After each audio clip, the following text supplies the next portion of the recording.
Assalamualaikum warahmatullahi wabarakatuh. Ketemu lagi dengan saya Kak Rangga di Rangga Nusantara. Kesempatan pada siang hari ini saya mempunyai kesempatan untuk menjelaskan sebuah pasukan elit di era zaman kerajaan Majapahit maupun kerajaan sebelum Majapahit.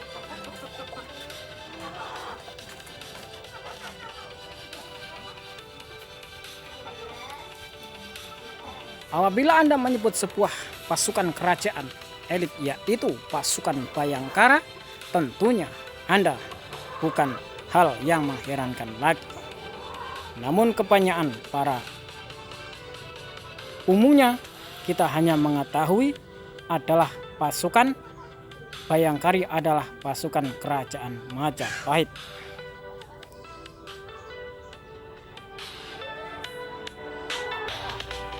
Sebenarnya pasukan Bayangkari sudah ada sebelum kerajaan Majapahit, yaitu di zaman kerajaan Singosari atau kerajaan Prabu Kertanegara, Raja Singosari. Yang menjadi pertanyaannya adalah mengapa ketika ada pasukan elit atau pasukan Bayangkari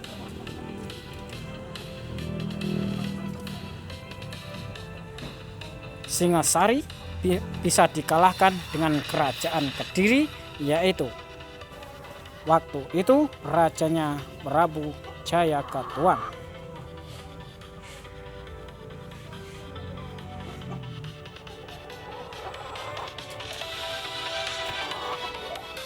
Pasukan Bayangkari memang sudah ada semenjak pasukan zaman kerajaan Singosari. Namun pasukan elit kerajaan itu ditempatkan di daerah jajahan yang sudah ditaklukkan oleh kerajaan Singosari. Hanya tersisa sedikit yang menjaga kedaton kerajaan Singosari, hanya berjumlah 500 orang saja. Itulah yang menjadi kelemahan dari runtuhnya kerajaan Singosari.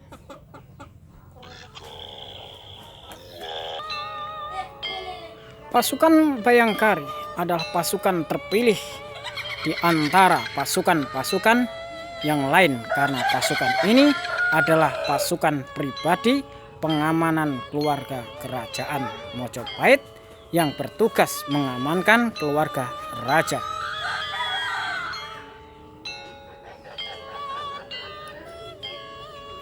Kesetiaan pasukan Bayangkari atau pendidikan yang diperuntukkan oleh pasukan Bayangkari bukan hanya dilihat dari kemampuan olah kanuragan atau teknik di dalam melakukan pertarungan saja. Namun, pasukan Bayangkari juga dilatih tentang kesetiaan kepada raja maupun kesetiaan kepada diri sendiri. Bahkan salah satu syarat pasukan Bayangkari yaitu dengan cara tidak menikah, karena beliau hidupnya diabdikan khusus kepada kerajaan. Mungkin juga hal demikian peraturan ini sangat kejam. Namun itulah aturan-aturan menjadi pasukan Bayangkari. Ketika telah wafat Raja Majapahit Raden Wijaya, setelah akhirnya Prabu Jayanegara naik tahta menjadi seorang raja, ternyata ada masalah di dalam kubu pasukan Bayangkari, yaitu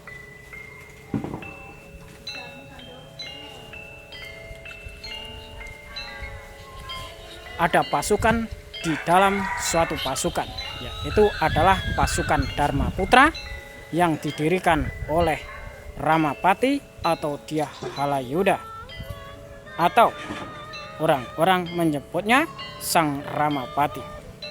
Tentu saja dengan adanya pasukan baru yang didirikan oleh Ramapati ini menjadikan gejolak di kerajaan Majapahit, karena tidak ada istilah pasukan di dalam pasukan. Karena mulai Raden Wijaya sampai keturun kerajaan Majapahit Prabu Jayanegara, pasukan Bayangkari lah yang dipercaya untuk mengamankan keluarga kerajaan. Setelah Majapahit mendapatkan pemberontakan dan Prabu Jayanegara harus lari, akhirnya Patih Ramapati meninggal. Pasukan Bayangkari atau pasukan Kedaton Kerajaan Majapahit oleh Prabu Jayanegara dikembalikan lagi ke pasukan Bayangkara, yaitu ditumpas oleh kerajaan seorang Patih Gajah Mada yang waktu itu berpangkat Bekel.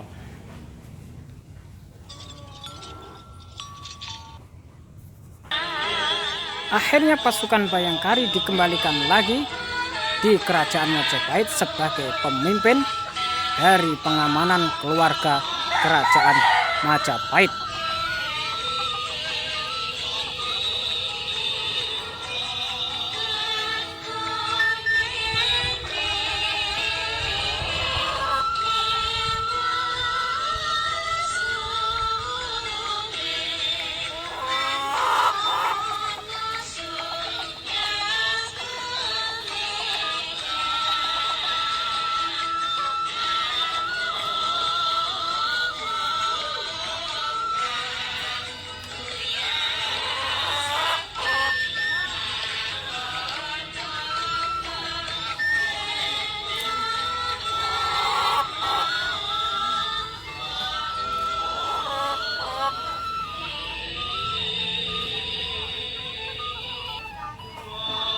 Akhirnya pasukan Kerajaan Majapahit atau pasukan Bayangkari, yaitu salah satu yang diangkat menjadi Manggala Bayangkari, yaitu adalah Empu Mada, karena Empu Mada berjasa besar di dalam pembebasan atau menumpas para pemberontak yang dilakukan oleh salah satu Bragrian atau seorang pasukan Dharma Putra yang memberontak kepada raja.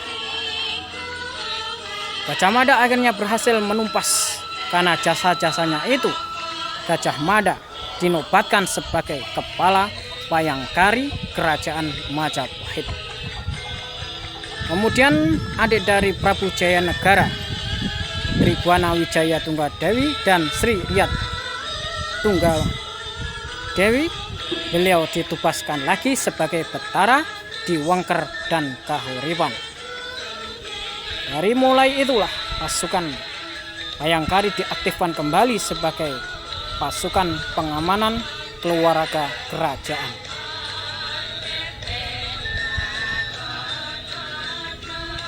Cukup sekian dulu review saya tentang penjelasan pasukan Kerajaan Majapahit, yaitu pasukan Bayangkari. Mohon maaf apabila ada kekurangan. Wassalamualaikum warahmatullahi wabarakatuh.